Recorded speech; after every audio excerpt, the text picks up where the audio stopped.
Welcome. Good afternoon, everyone. Thank you all for joining us today for this important cybersecurity briefing and roundtable.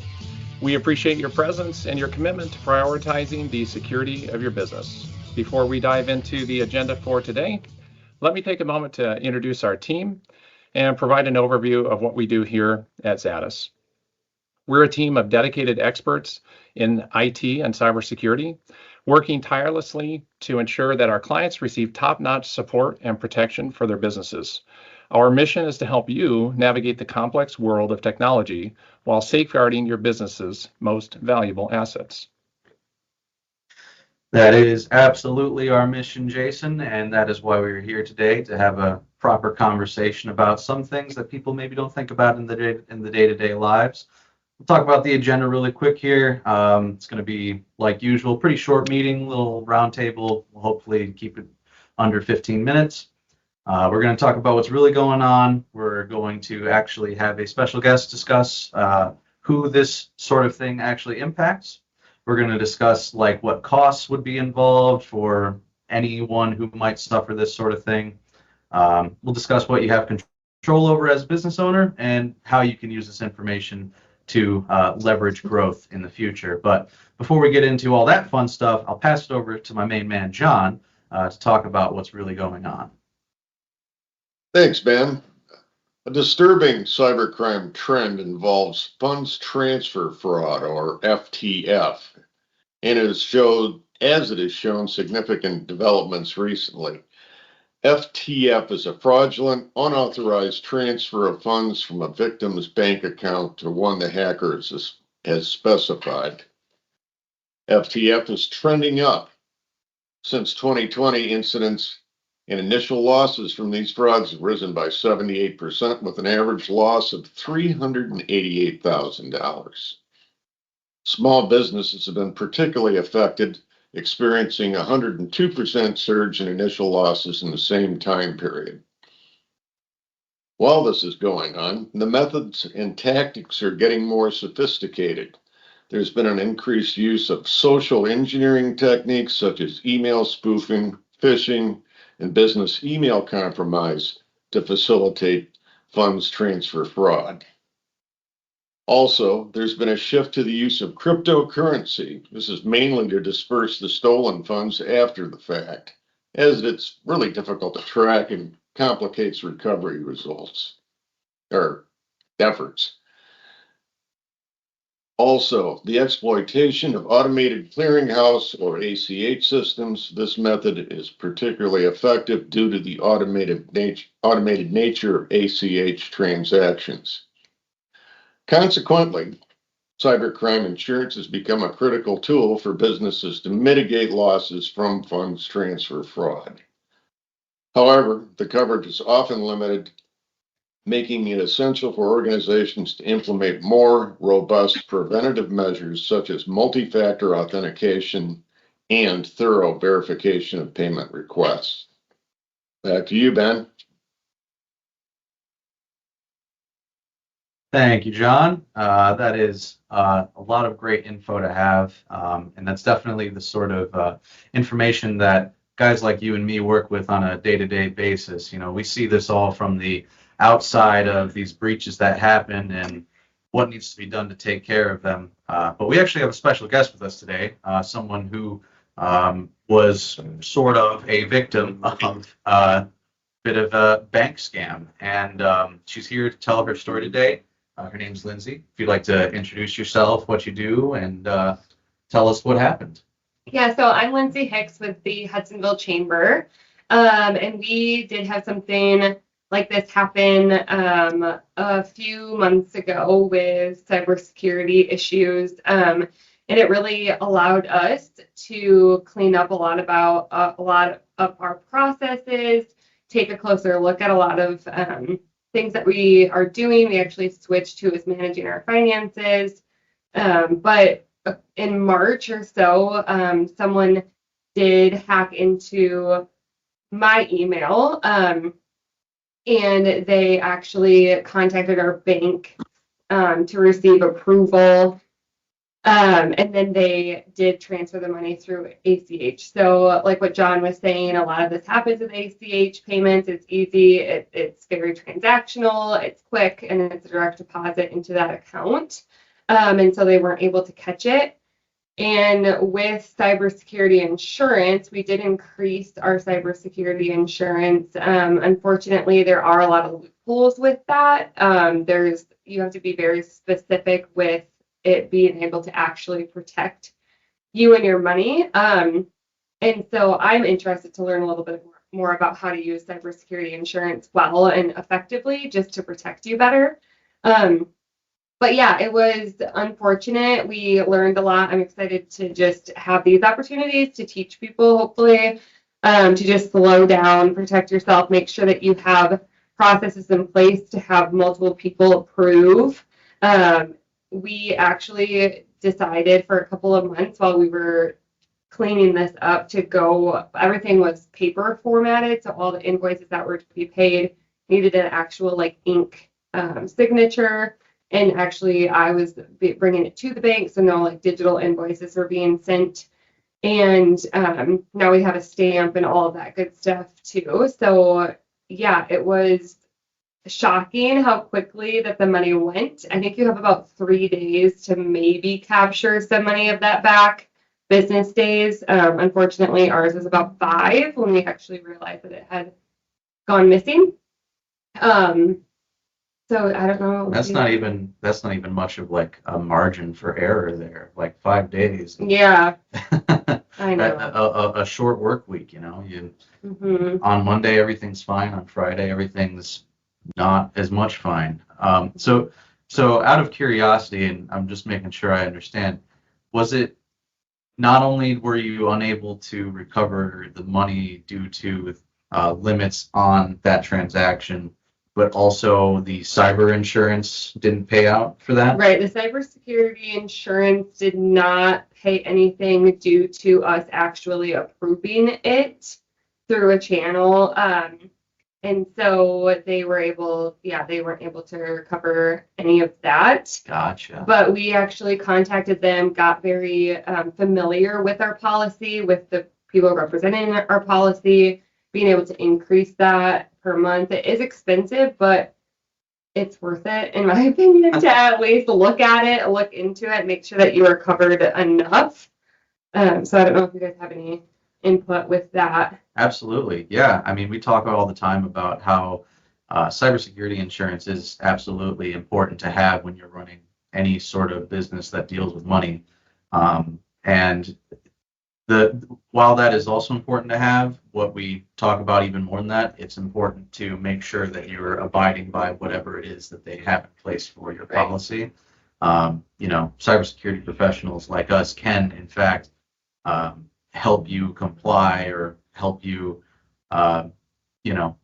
be in a posture to where the cyber insurance company looks at it and says, okay, you weren't negligent. Mm-hmm. So in this case, we'll be able to help you. Because, as insurance companies go, they're really in the business of taking money, not giving it out. So that would be helpful from like an IT perspective to have someone walk alongside you to manage that policy. Absolutely. And that's sort of what we're here for Mm-hmm. in a lot of cases. I don't know if anyone else has any questions for Lindsey regarding this. If not, or if you do, go ahead and speak up. This is a bit of an open forum. Yeah, so it is a roundtable, and our platform allows many of our guests to just unmute, and you can camera on, camera off, and you also don't have to do any of the above. You could also just send us the question via chat as well. Can't promise we'll see it like right away. Our eyes are on other things sometimes, but at the end, we will stick around, make sure that we answer all questions that are asked. And as I say, oftentimes, the only silly question is the question that's never asked. And so, Lindsey, thank you so much for sharing that with us. The community that I've lived and operated in for many years now is oftentimes the I'll just say kind of the normal way to go about it is it's real hush hush, that yeah, well, we're fine, that we're not going to talk about it, that it can be embarrassing, it can be humiliating, we start talking about business reputation. Yeah. So if there are any questions, just pipe in, and otherwise, I'm going to keep us on track, and I hit the wrong button, so bear with me. So I'm going to keep us on track time-wise. Thank you. Yeah, this is Manuel Campins, Ideal Life Financial. Thanks for being here, Lindsey. This is really important, especially to see something like this happen right in my community where we work. And so it's a bit scary. You hear about these billions and billions of dollar hacks, and but yet to see it happening to the chamber, even right here in our own backyard, is kind of a little sobering. A question that I have is what are some things that you have now done internally to prevent this kind of thing from happening maybe in the future? Do you have some things you guys have talked about? Yeah, so it did take us a little bit. Like I said, we moved to all printed hard copy invoices. We did more regular check and like batch runs, but now I have access to our spending. So I have online access to our account, so I can actually see when money comes in and out from a day-to-day basis. Since I know the budget the best, it's important for me to know because I typically know what's been paid already and what's soon to be upcoming. I know that that's not always the case in every business, but making sure that you have a lead on specific departments or budgets is important, and making sure that there's a policy in place. We actually did move the person who's doing our finances, and just had more of a secured way of transferring money, making sure that they really understand our finances too. So knowing what our typical invoices are about, educating them a little bit was important. We're working on maybe doing like a password coded, what is it called? The portal, like a password portal to store all of your really sensitive information into. But really, I think it just allowed me to slow down, understand our finances, making sure that we have the specific approval process in place. So those who actually approve through a form of when invoices come out and having that open dialogue. Again, super easy to do in small businesses, but it's important for us. So I don't know if I answered all of that, but those are like the things that came into my mind originally. Great, thank you very much. Appreciate that. That's really insightful. This has been great. Yeah, and I mean there is obviously like just like you said, the opportunity to slow down, really come to understand it. Just even if like, aside from the policy changes or changes you made, just knowing to be more vigilant. Being more vigilant is going to improve your security stance in a big way as well. Yeah, great question. Thank you. And if there's any other questions, again, just feel free to pipe in. We'll keep us on track for sake of time, because nothing. Hi. Yeah. Oh, sorry. Stacy Hartwell here, also with Ideal Life Financial. I work with a lot of different clients and help them with some of their banking and as an accountant. Can you give a little bit more detail of like how they got through your talking through your email? Yeah. How did that happen? Because like we use QuickBooks a lot and. Well, I have no idea because I'm not a hacker. So that would be great to know. But I could see them going on the back end and actually pinging from server to server, whether it be out of country or whatnot. But and you guys will have better insight to this, but once we had an investigator look into it, they did transfer the money into Bitcoin, I believe. So they like quickly turned it into a different currency, it seemed like. And they did find the person, which was great. But go for So it. it is, I guess maybe the question is like they got into your email. What did the process for them look like from there?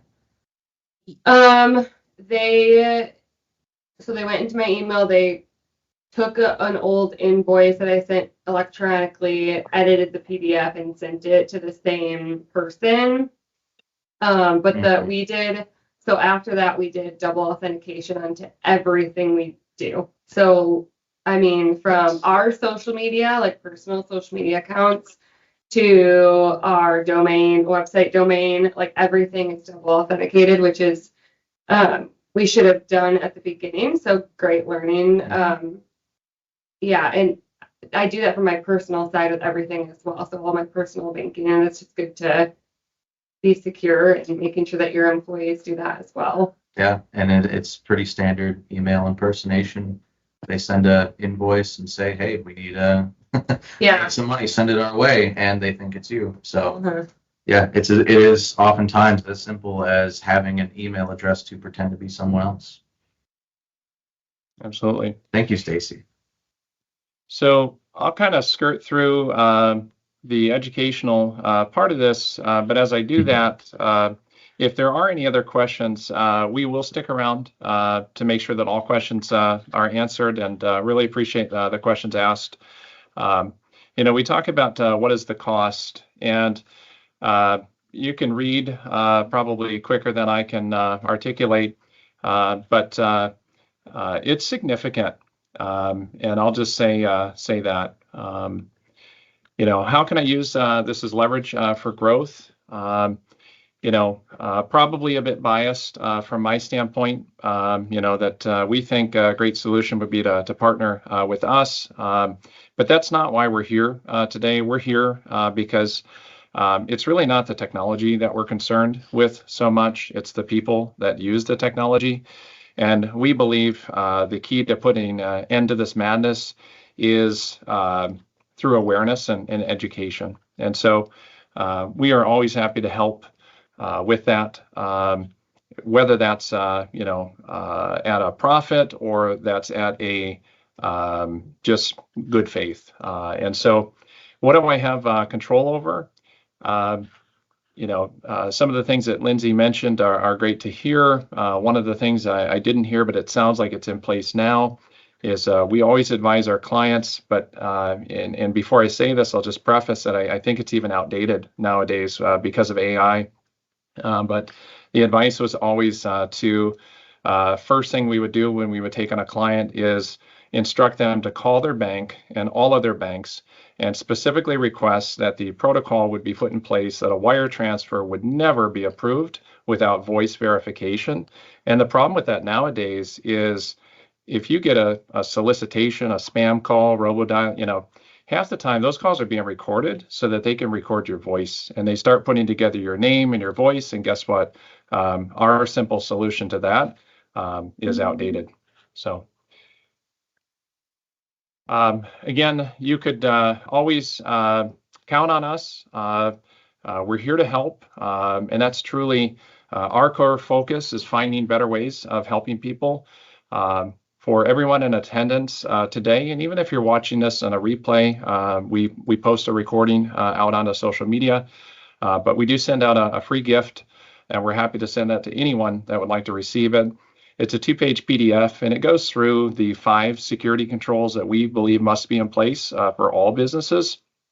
And this is backed by the Federal Trade Commission, the Small Business Administration, Department of Homeland and Security, as well as the National Institutes of Standards and Technology. So if you won't receive it from us, then please receive it from them because this stuff is real and it's hitting too close to home too often. So do want to thank everyone for your time here today and for prioritizing cybersecurity.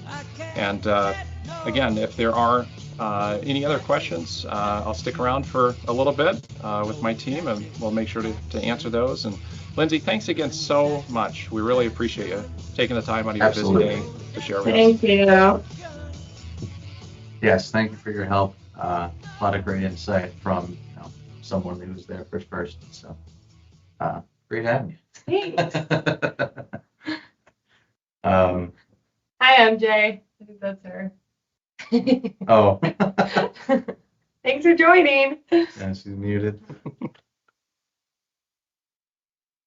Michael, any other questions that you picked up via chat or so? Okay. Thanks again, and have a wonderful day. Adios. All right, thanks and bye.